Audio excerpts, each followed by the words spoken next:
surprises on a new motorsports spectacular. Today, from Toyota. The starting gun for the Paris-Dakar Rally was fired on a freezing New Year's Day, signalling the first event on the year's motorsports calendar. Almost 3 weeks later, the first finishers arrived in the Senegalese capital. In 1982, the Carino won 3 titles in its first time out. First in the production two-wheel drive category, first in the marathon class, and first in the modified two-wheel drive competition. The Toyota Land Cruiser and Hilux also captured top honors in their classes.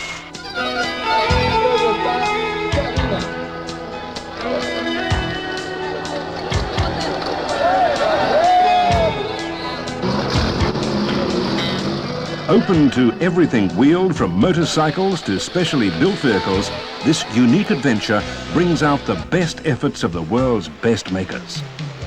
10,000 kilometers from Paris to Dakar means the Sahara Desert and some of the world's most treacherous terrain. In every sense, it's an ultimate test of man and machine.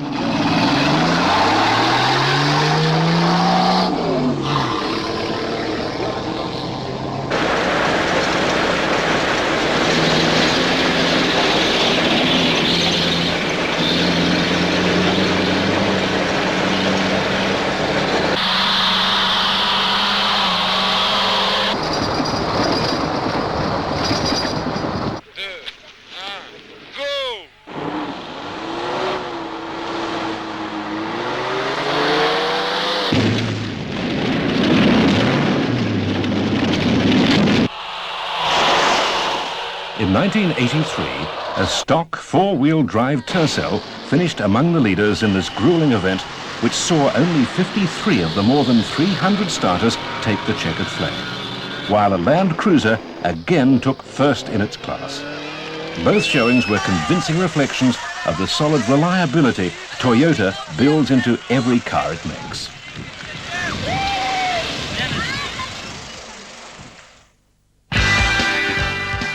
The International Motorsport Association, or IMSA series, is one of the highlights of the North American racing season.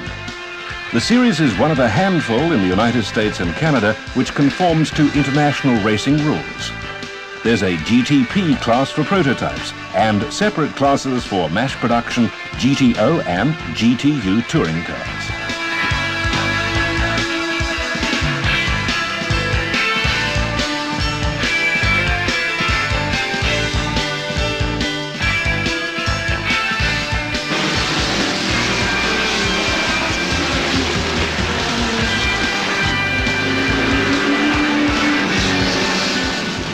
The most popular class is the GTU for modified production models, featuring such popular high-performance cars as the Porsche 911, Nissan Z-Car and Mazda RX-7.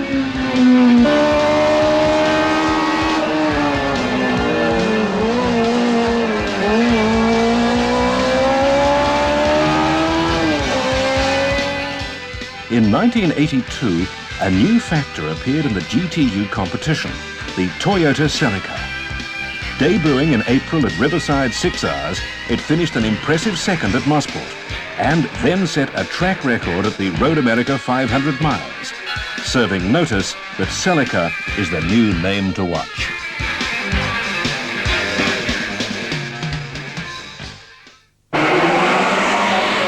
Single-make races are the new trend in motorsports for novices. In response to their growing popularity, Toyota decided to sponsor Starlet Cup Series in Japan and West Germany. Normal Cup races permit no modifications, except for the addition of requisite safety equipment. As a result, they've opened up the exciting world of racing to thousands of Toyota owners.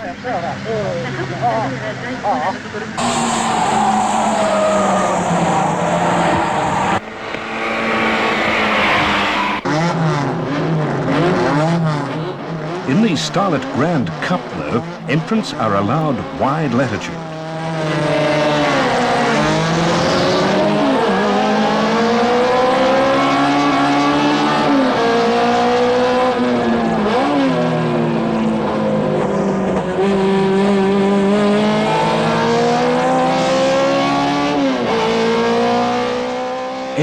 are normally boosted to 140 horsepower plus. Body weight is pared down significantly and special suspension systems are installed. The results are full-blown racing machines at a cost that the average enthusiast can afford. And the fact that Starlet can accept such drastic modifications is ample evidence of the quality and strength built into Toyota's smallest sedan. Position 140.20, Vince Woodman got... The Royal Automobile Club's Saloon Car Championship sired motorsports as we know it today. 0.43 with the Ford Capri, Jeff having done the time early on in the session, Vince... In 1982, Wyn Percy and his 1600cc Corolla won all 11 events on his way to the overall championship.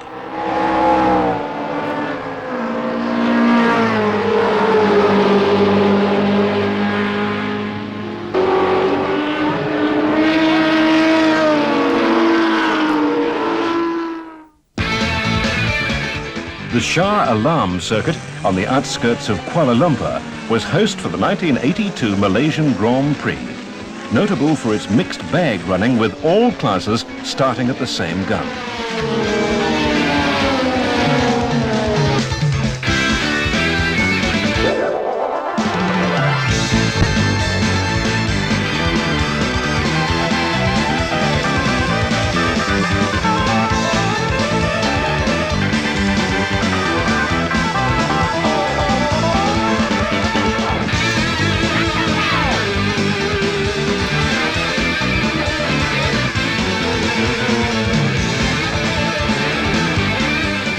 The number 2 Corolla from Group 5 in Japan won the pole position, beating by a full 8 seconds the course record set earlier by a Ford Escort. In the race itself, the same Toyota dominated both heats to take first place overall.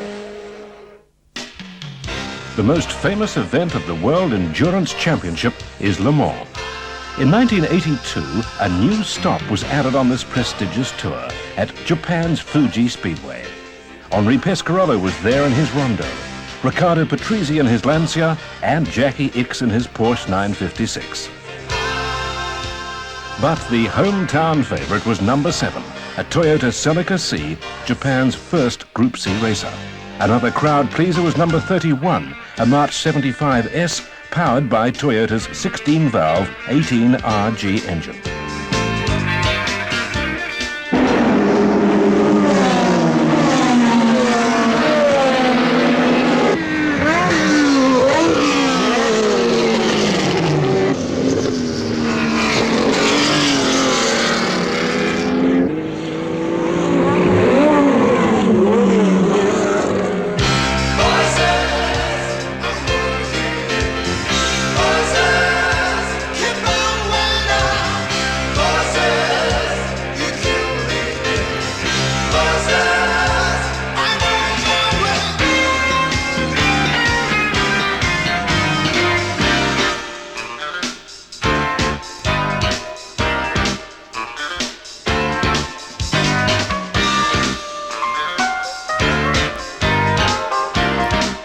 The Celica C's 2-litre twin-cam engine pumps out more than 400 horsepower in its turbo version.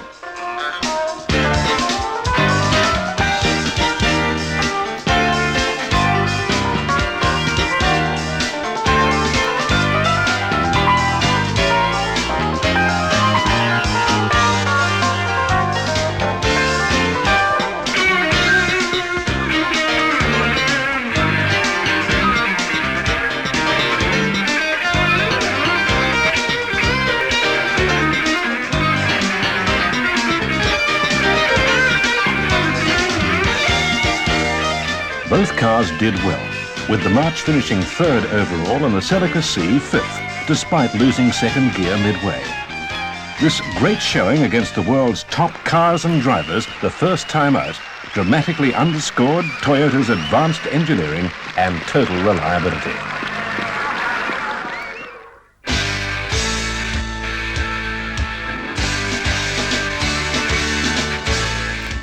Tension is always high in the pits at the start of a race, especially one like the 24 Hours of Daytona, the premier event of the 1983 IMSA series.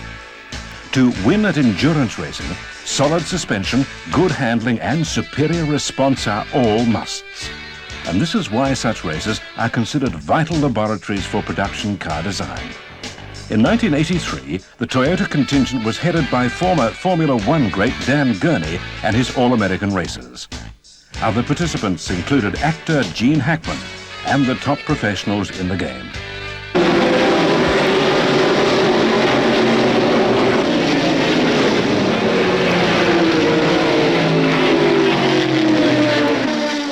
Toyota Motor Sales USA entered a trio of Celicas. One of these was the new version of this perennially exciting car, making its international racing debut.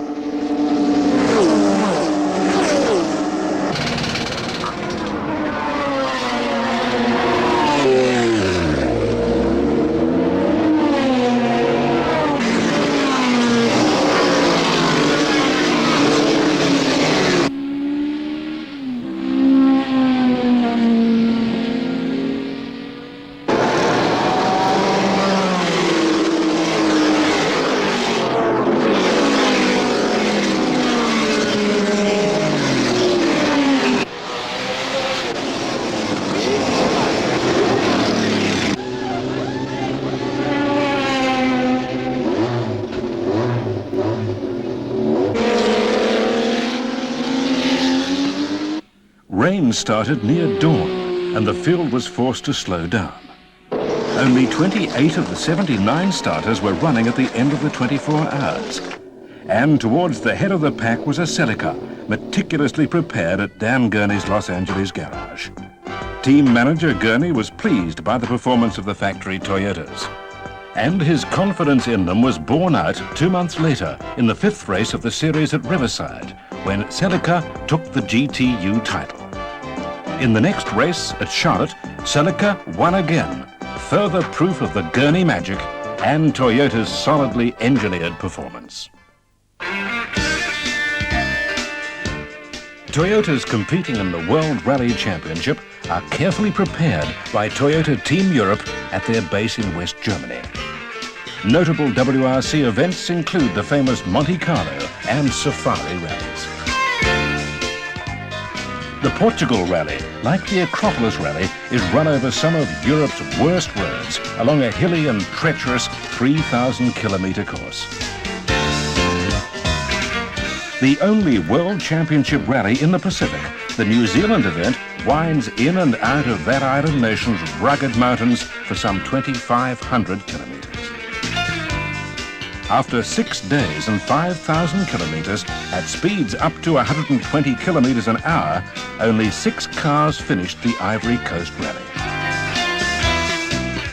The last leg of the Rally World's Triple Crown, the RAC Rally always attracts the top teams and is one of the most fiercely fought events on the schedule. It's my pleasure to welcome you here today for the start at 9:15 of the world's top factory teams made the long air trek across the Pacific to participate in the 1982 New Zealand Rally. This new stopover in the Southern Hemisphere is fast becoming one of the most important events in international rally competition. They'll travel south down to the Twilight Road area, and the first car to get underway... WRC points leader Walter Roll and his Opel were there. They'll then travel down the south towards the Waikato, and during the afternoon, one of the best special... So was Audi Quattro driver Hannu Makona. In Hamilton. It's quite cold for me, but it's nice. Michel Mouton was also there, driving a Quattro. The 2 new Celicas, ably piloted by Bjorn Waldegaard and Per Eklund, were fitted with 250 horsepower 18 RG engines and lightened bodies to improve their already impressive performance. Toyota Team Europe, driving its new Celicas for the first time, was captained by ex-rally great Ove Andersson.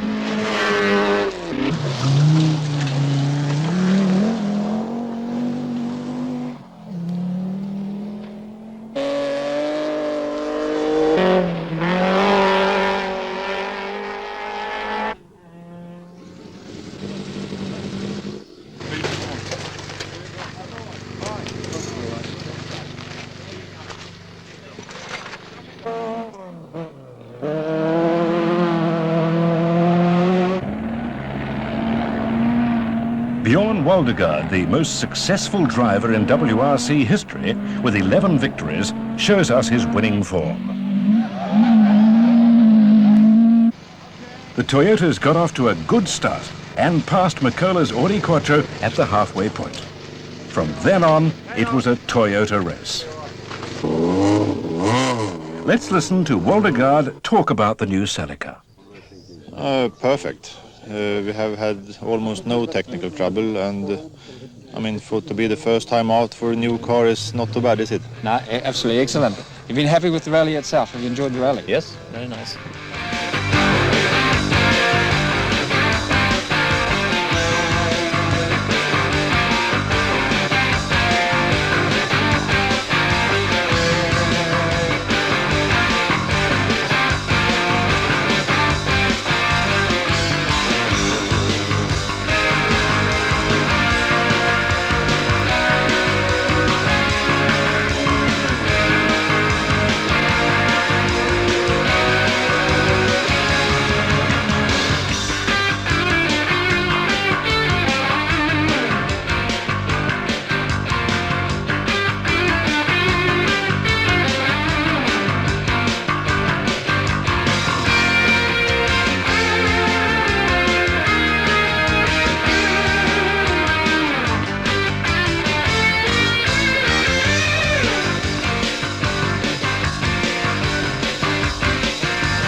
At the end, it was Waldegaard first and Eklund second, a complete Toyota sweep, and an amazing debut for the exciting new Celica. Motorsports helps Toyota build better cars. The lessons learned in competition pay tremendous dividends for the average driver, because the real goal of Toyota racing is not the finish line, but the creation of total harmony between man and machine, and car and driver.